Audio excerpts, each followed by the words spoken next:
disiarkan untuk anda di Melaka FM, radio nomor 1 orang Melaka. Okey, radio nombor 1 orang Melaka di Melaka FM 102.3. Baiklah, seperti yang saya maklumkan awal tadi, saya ada tetamu secara live di fanpage Melaka FM, Melaka Sana Sini, bersama dengan tetamu saya yang berbahagia, Datuk Syahdan bin Osman, yang di-Pertua Majlis Perbandaran Hang Tuah Jaya MPHTJ. Baik, kita bersama dengan Datuk Syahdan. Assalamualaikum, Datuk. Waalaikumsalam, Masrul. Apa khabar? Sihat? Sihat. Alhamdulillah, syukur. Dah lama tak bersua, Datuk, Ya, masing-masing sibuk kan dengan pandemik COVID dan sebagainya. Jadi insyaAllah selepas ni ekonomi kita dapat berjalan dengan baik. Setelah kita dah diumumkan masuk ke dalam fasa yang keempat ini. InsyaAllah. Mudah-mudahan. Sama-sama berdoa. Baik, yang sedang menonton di fanpage Melaka FM ketika dan waktu ini, warna tema baju kita ni sama, Datuk, warna biru. Alhamdulillah. Okey, pagi ni tu untuk segmen Melaka Sana Sini, kita nak bercerita tentang kawasan pentadbiran di bawah ni lah, pentadbiran Datuk, iaitu di bawah pentadbiran Majlis Perbandaran Hang Tuah Jaya MPHTJ. Dan soalan pertama saya, Datuk, apakah rancangan kawasan khas zon pelancongan Aikro? Silakan, Datuk. Okey, seperti yang kita semua sedia maklum Hang Tuah Jaya ini merupakan pintu masuk ke negeri Melaka, pintu utama lah, pintu masuk ke negeri Melaka. Apabila pelancong ataupun orang datang ke negeri Melaka ini, dia akan memasuki melalui Tol Aikro, yang mana Aikro itu merupakan pintu masuk negeri Melaka dan juga kawasan pentadbiran Hang Tuah Jaya. Ya, dalam apabila kita melihat itu merupakan pintu masuk utama, maka di peringkat pengurusan MPHTJ, kita adakan satu program yang dinamakan Rancangan Kawasan Khas Zon Pelancongan Aikro. Yang mana dalam zon rancangan kawasan khas ini adalah merupakan satu kajian yang untuk kita menambah baik kawasan Aikro ini, nak dijadikan sebagai kawasan pelancongan. Dalam kajian tersebut kita membuat kajian supaya agar pembangunan di kawasan itu berada dalam keadaan yang betul-betul teratur, dan juga dalam kajian ini dia boleh dijadikan sebagai salah satu business plan, ataupun kita jadikan sebagai Bible untuk kita jadi rujukan, bukan saja untuk Hang Tuah Jaya untuk nak membangunkan kawasan Aikro, tapi kalau sekiranya ada jabatan agensi yang memerlukan kajian ini untuk nak membuat pembangunan di kawasan Aikro, kita alu-alukan boleh mengambil kajian ini untuk dijadikan sebagai rujukan ataupun dijadikan sebagai business plan di masa-masa akan datang dalam pembangunan dia. Jadi dengan ada kajian ini, maka pembangunan ini berada dalam keadaan yang terkawal, tidak membazir dan sebagainya. Okey, Datuk, mungkin secara lebih spesifiknya Datuk boleh nyatakan kawasan kajian rancangan kawasan khas RKK ni. Okey, keluasan rancangan kawasan khas RKK ini berkeluasan seluas 190 hektar. Dia merangkumi kawasan di Aikro, terutama sekali di Zoo Melaka, di Taman Botanical, di Taman Seribu Bunga, Taman Buaya dan juga Wonderland Waterpark tu. Okey, itu dia antara kawasan kajian rancangan kawasan khas seperti Datuk sebutkan awal tadi. Aikro ni pintu masuk dan juga pintu keluar. Maksudnya kalau hujung minggu je, kalau hari Jumaat, hari Khamis, inilah kawasan tumpuan. Begitu juga kalau hari hujung minggu, hari Ahad, itulah dia kawasan tumpuan di Zoo, di Zoo Melaka, di Taman Buaya. Memang situ jalan sentiasa sesak lah, terutama di hujung minggu tu. Okey, mungkin Datuk boleh terangkan antara cadangan kajian rancangan khas RKK ni dalam kawasan pentadbiran MPHTJ. Okey, apabila kami membuat kajian dalam RKK ini, dia akan menunjukkan beberapa kelemahan dan juga beberapa kebaikan di dalam kawasan Aikro ini. Jadi dalam kita buat kajian ini, kita ada 42 cadangan pembangunan yang dimasukkan di dalam kajian ini. Yang mana kita bagikan kepada 3 kategori, 9 projek yang berimpak tinggi, 14 projek utama dan 19 projek sokongan. Yang saya masukkan projek berimpak tinggi ini adalah projek yang kajian yang menunjukkan beberapa kelemahan yang berada di kawasan Aikro ini. Sebagai contoh, kita tidak ada interlink ataupun tidak ada perhubungan antara site yang sebelah kiri dan site sebelah kanan. Jadi kalau pelancong datang daripada Melaka sebagai contoh ya, daripada Bandar Melaka, dia parking di sebelah McDonald sebagai contoh. Untuk dia pergi ke Zoo Melaka agak sukar. Betul. Jadi dalam kajian ini dan membuktikan itu beberapa kelemahan. So ini merupakan projek yang 9 projek yang berimpak tinggi ini, antaranya kita mencadangkan supaya ada satu jambatan ataupun overhead crossing antara dua site ini supaya dia dapat berhubung. Jadi kalau pelancong datang daripada negeri Melaka, dia datang untuk parking di sebelah side McDonald, dia boleh pergi di Zoo Melaka, dia boleh pergi di Mini Malaysia, dan dia boleh pergi di dataran sejarah. Dan projek-projek yang saya kata projek sokongan ini adalah seperti kalau kita lihat hari ini datang di tapak dataran sejarah hari ini, kita sedang membangunkan satu projek yang dinamakan sebagai tempat Instawati. Nanti kita akan hiaskan bunga-bunga di kat dataran sejarah tersebut. Jadi pelancong apabila datang untuk nak pergi ke Zoo Melaka, dia parking kereta dekat kawasan dataran sejarah tersebut, dia boleh bergambar dengan bunga-bunga yang berada dekat negeri Melaka. So dia datang ke negeri Melaka bukan saja dia boleh pergi ke tempat-tempat rekreasi, tetapi dia boleh menikmati keindahan yang ada dekat negeri Melaka itu dengan bunga-bunga keceriaan, bunga-bunga berwarna-warni nanti. Sekarang ni kalau pergi di tapak memang projek sedang ongoing. InsyaAllah kita jangka dalam hujung bulan 12 projek ini akan siap. Ini antara projek-projek yang kita rasa projek sokongan yang boleh membantu mengindahkan lagi kawasan tersebut. Dan satu lagi, dalam kajian ini juga membuktikan bahawa kawasan ini perlu kita perbanyakkan lagi aktiviti. Bukan saja Zoo Melaka, kita ada tempat makan, kita ada tempat penginapan seperti hotel dan sebagainya, tetapi rupanya di sebelah malam aktiviti dia agak kurang sikit. So insyaAllah pada bulan 12 ni kita akan ada satu lagi produk iaitu Lepak Station, yang mana pelancong apabila datang ke negeri Melaka, apabila dia duduk di Aikro, dia bukan sahaja boleh pergi rekreasi di Taman Botanika, di zoo dan boleh menikmati makan dekat kawasan tersebut, tetapi dia boleh juga membeli cendera mata kenangan di Lepak Station itu, macam berada di Jonker Walk, berada di Pahlawan Walk dan sebagainya. Dekat situ akan ada nanti Lepak Station. InsyaAllah bulan 12 ni akan terlaksana nanti, insyaAllah. Banyak projek-projek yang dijalankan, dan kalau di sebelah malam pun seperti yang Datuk sebutkan tadi, memang kurang aktiviti, tetapi antara salah satu kurang sekarang ni kurang, tetapi antara yang ditambah baik, saya lihat Datuk sepanjang jalan tu lampu yang dipasang berwarna-warni. Satu tarikan. Itu merupakan projek sokongan itu untuk nak mengindahkan kawasan Aikro. Jadi kita dah hiaskan dengan lampu warna-warni. Dan juga kita nak adakan aktiviti tambahan. Itu yang ada dalam kajian kami apabila melihat bahawa kawasan Aikro ini di sebelah malam pula dia agak sunyi. Kena hidup kan?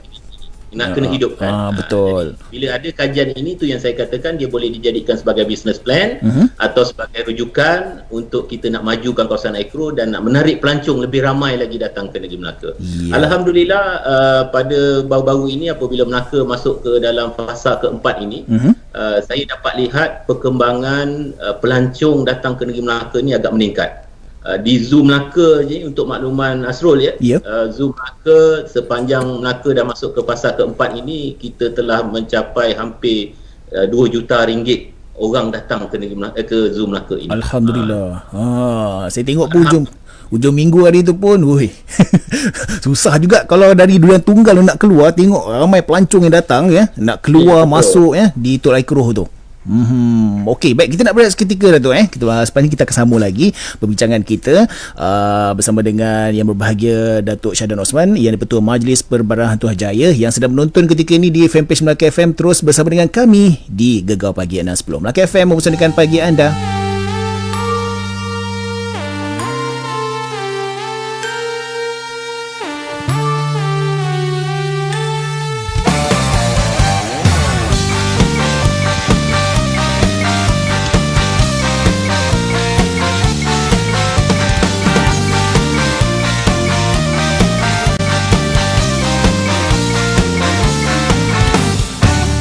Tak pandai dia pulang balik rumah, dia sangat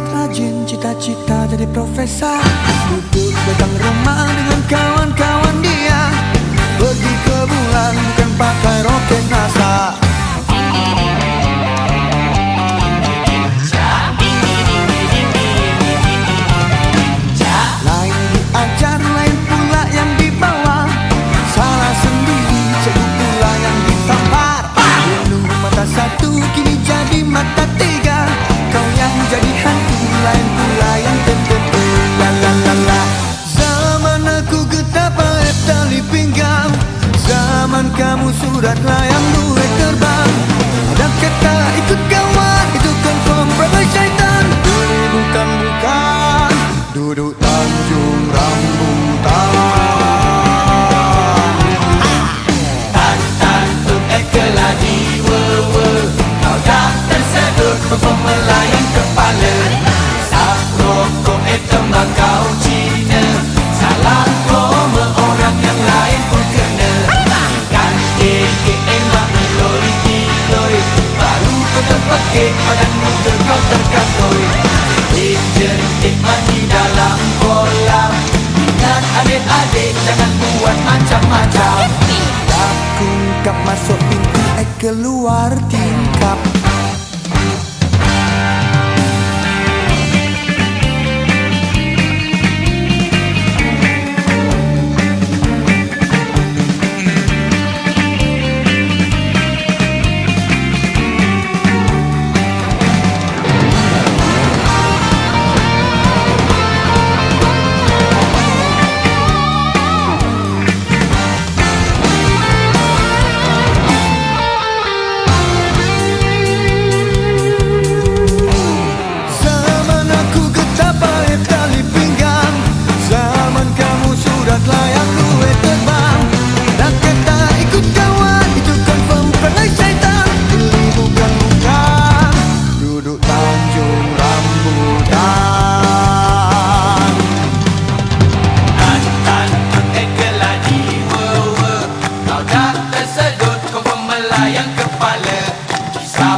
Zaman media sosial, semua ada akaun Facebook dan Instagram. Sambil anda layari media sosial, jangan lupa tekan butang like di Facebook page Melaka FM dan butang follow di Instagram Melaka FM. Melaka FM 18 jam sehari dari 6 pagi hingga 12 tengah malam. Pasti terhibur dan mempesonakan. Pastinya mempesonakan anda di Gegar Pagi Melaka sana sini bersama dengan tetamu saya Datuk Syadan Osman, ia Ketua Majlis Perbandaran Hantuahjaya MPSTJ. Okey Datuk, kita nak sambung lagi ni. Bicara tentang kawasan pembangunan di bawah pentadbiran MPSTJ. Okey Datuk, mungkin Datuk boleh kongsikan status semasa rancangan kawasan khas RKK Zon Pelancongan ni Datuk. Okey, untuk makluman Nasrul, draft rancangan ini telah diluluskan dalam mesyuarat jawatankuasa perancangan negeri baru-baru ini. Ya. Dan insyaAllah pada hujung bulan 12 ini akan diwartakan. Yang ini merupakan draft rancangan ni. Saya boleh tunjukkan kalau nampak. Draft rancangan Zon Pelancongan Agro. InsyaAllah pada hujung bulan 12 ini akan diwartakan.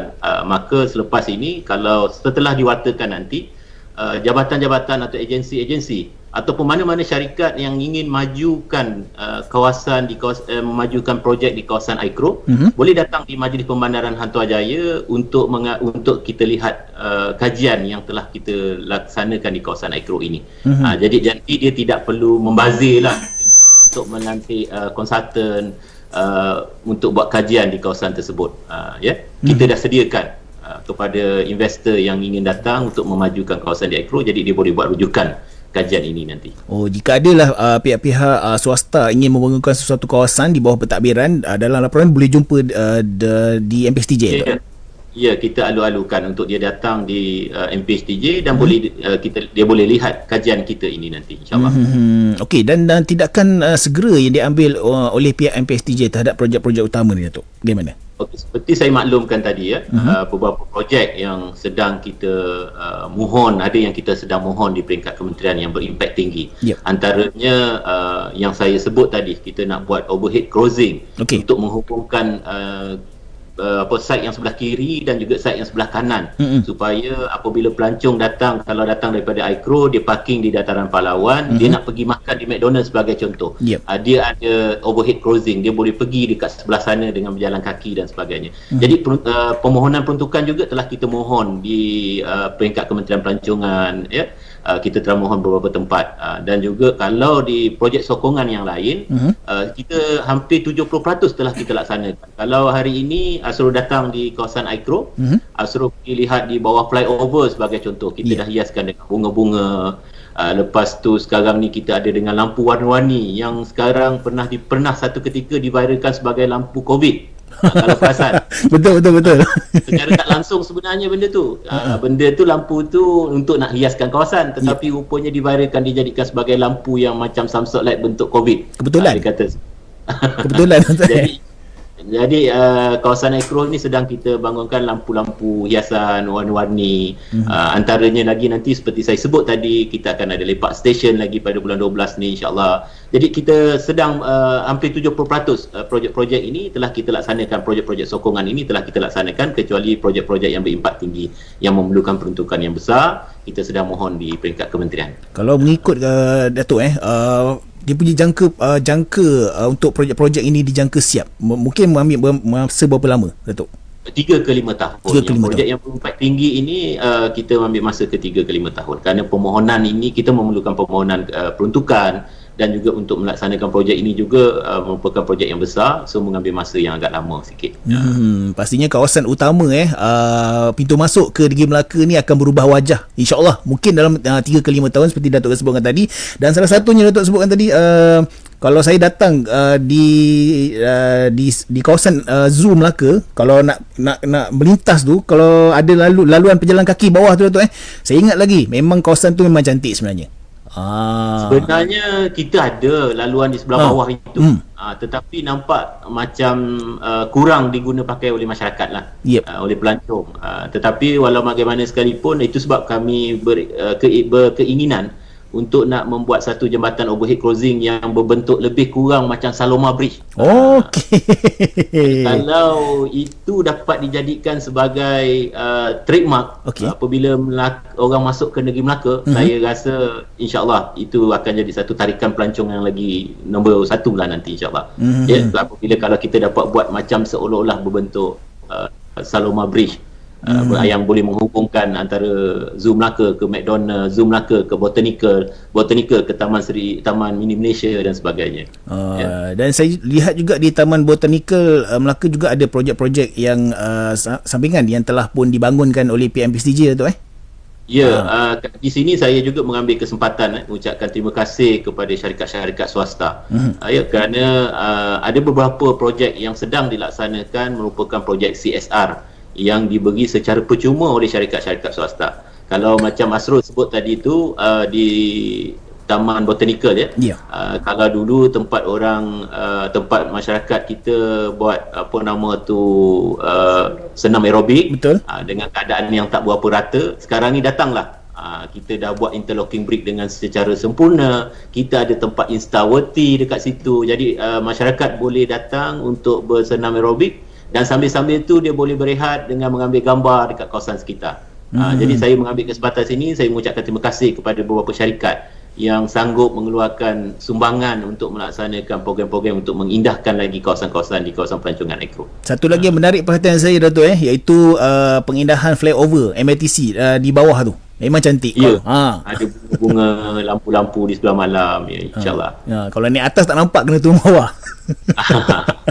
Okey, Datuk, satu lagi di Taman Botanika yang selalu juga menarik perhatian, terutamanya anak-anak lah yang kecil-kecil ni kan. Salah satunya ialah kenderaan elektrik yang ronda di kawasan hutan botanikal. Bagi, betul. Ada cadangan, Tok? Yang ini juga kawasan di Taman Botanika juga memang kita ada beberapa cadangan lagi untuk nak menambah baik, antaranya kita akan menambahkan baik track jogging dia, dan juga kita akan mengadakan beberapa aktiviti lagi di dalam kawasan Taman Botanika. Antaranya Skytrack itu akan ditambah baik. Skytrack itu juga saya difahamkan menjadi tumpuan pelancong juga datang untuk dia menikmati keindahan alam sekitar dengan naik Skytrack itu sendiri. Ya, dia panjat, dia boleh kata menikmati daripada atas. Jadi dan keduanya kita ada homestay dekat dalam botanical ini. Jadi kalau sekiranya ada kumpulan NGO yang ingin buat camping dan sebagainya ataupun motivasi session dekat dalam itu, boleh menggunakan kawasan tersebut. Dia ada homestay sebenarnya kat belah dalam tu. Okey, baru saya tahu. Sahabat saya DJ Raihan Rahim, baru je saya tengok dekat Facebook dia guna Skytrack ni. Okey, baik, dan mungkin yang terakhir Datuk, harapan daripada pihak MPSTJ lah Datuk. Silakan. Harapan saya mengalu-alukanlah kepada pendengar ya. Kalau sekiranya datang ke Negeri Melaka, patuhilah SOP yang telah ditetapkan oleh Kerajaan Negeri dan juga Majlis Keselamatan Negeri. Ya, kita antaranya dekat kawasan Aikro ini merupakan kawasan pelancong yang saya dapat lihat pada hujung-hujung minggu memang lebih daripada 10,000 orang yang akan berada di kawasan Aikro. Maka patuhilah SOP yang telah ditetapkan. Kita sama-sama berdoa negeri kita dihindari daripada penyakit COVID. Alhamdulillah hari ini kita dapat lihat peningkatan COVID ini agak berkurang. Ya. Jadi insyaAllah kalau sekiranya kita sama-sama patuhi SOP, ekonomi kita dapat berjalan dengan baik, lancar dan semua orang akan berasa suka dalam keadaan sekarang ini, insyaAllah. InsyaAllah, mudah-mudahan. Okey, apa pun terima kasih Datuk bersama dengan kami di Melaka FM dalam siaran atau segmen Melaka Sana Sini.